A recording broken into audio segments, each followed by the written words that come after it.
If you're going to talk about making a big movie with heart and with enormous potential for huge things happening, then one of the directors who everybody wants to work with is Ridley.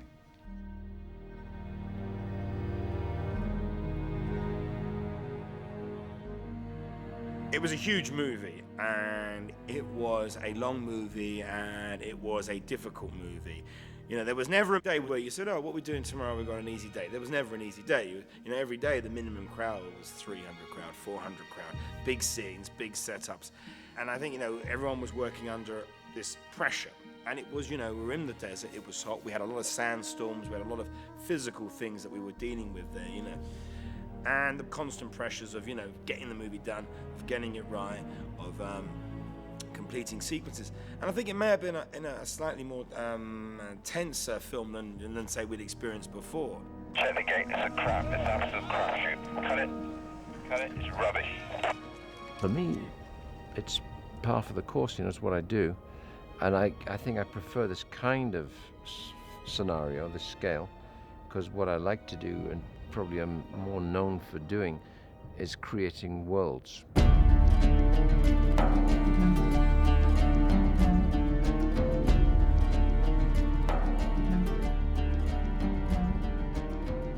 When you're working with Ridley, when you're talking about script or story, he draws almost continually. And, you know, he'll draw a frame, you know, and draw what he intends to see inside of it. And it's all up here. And, you know, if you're paying attention when you see the little bits of paper on the table, you can kind of piece together what it's going to look like. When the script came in with the siege, you know, you get the siege sequence, and you know, you read the siege, and you go, you know, what is it? 8 pages or 12 pages of siege, you know, which, you know, was written by Bill, but obviously, you know, as Ridley dissects this is not what he's going to shoot, because it's, you know, it's an idea and a plan. But cinematically, you know, it's very, you don't understand it. So with the siege, it's something that Ridley really sort of dissected, and he created the siege. You know, we know the siege happens in the script because this is the before and after, and that was very much in the script. But you had to really throw the script away, and then we developed it as we went along.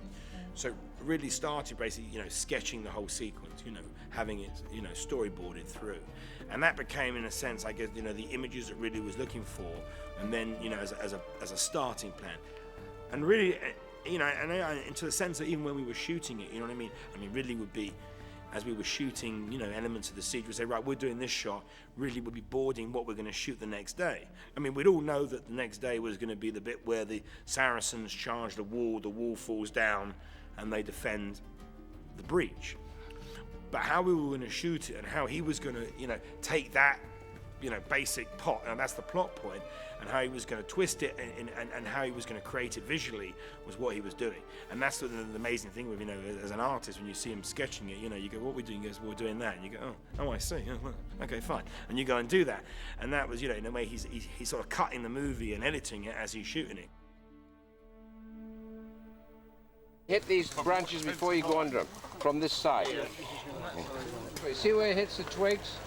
Just like it's black in between, that's very good. Keep doing it. Take it way to your right, way over to your right. Do the green over there, that's very nice. Hit all the branches, that looks pretty good. Okay? Keep going. I've swallowed it.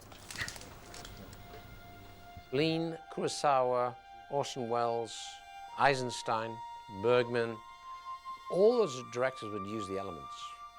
People are kind of either afraid or lazy about the elements. Now everyone and their mother throws water and fire and everything, even if it's, you know, if it's not justified.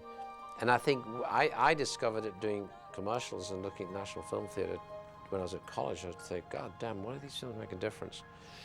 And I think it's because they would use everything. They used the elements. We were in the, you know, up in the mountains then. It was really, really cold. And we built this amazing set for the village, you know, and we had a sequence where we were laying snow. You know, every day our bloke comes out with a snow machine, put the snow in, you know, put a bit there, put a bit there. During the filming, the big scene where Balian, you know, stabs his brother, you know, when he discovers his brother taunts him.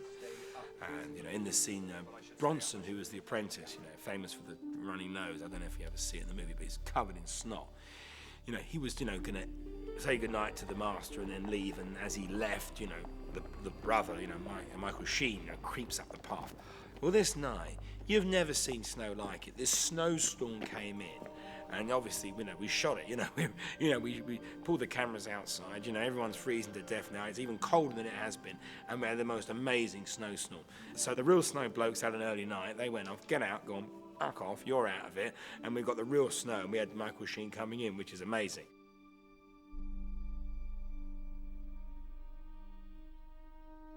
It's a story that really believed in to make, for a long time.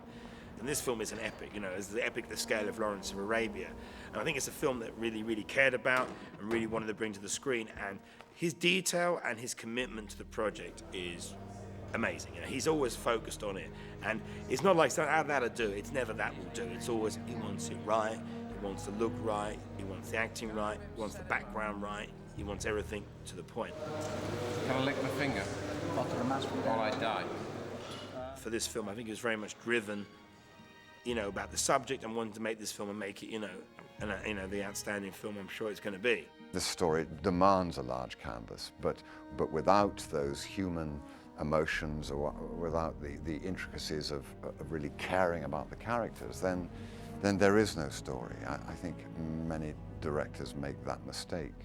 Ridley doesn't. He seems to have that dual focus. He can focus up close, and yet peripheral vision is there, and that amazing life is there. Sometimes people will call Ridley a visualist because of the extreme power and scope of his visual talent. They'll lose sight of the fact that he's a really good actor's director. He never gives you, restraints or, limits. He trusts you, he picks you for what you are, and he makes you feel very liberated. It's very easy, very simple to work with him. He has such a calm nature. He's so patient. I don't understand how he can do that. He never raises his voice. He never shows a moment of anxiety or tension. Maybe it's boiling inside him. I haven't seen that. But he understands how fragile, how vulnerable an actor can be. And he creates an atmosphere of security around you, so you don't feel, nervous or awkward. Well, working with Ridley, again, not to sound obsequious, but was really exceptional. I didn't know what to expect. I'd not heard anything about working with Ridley. I'd not seen any, DVD extras of anything else, or, didn't even particularly know what Ridley looked like. And was just wonderfully surprised, because he's really is definitely, certainly the calmest director I've ever worked with.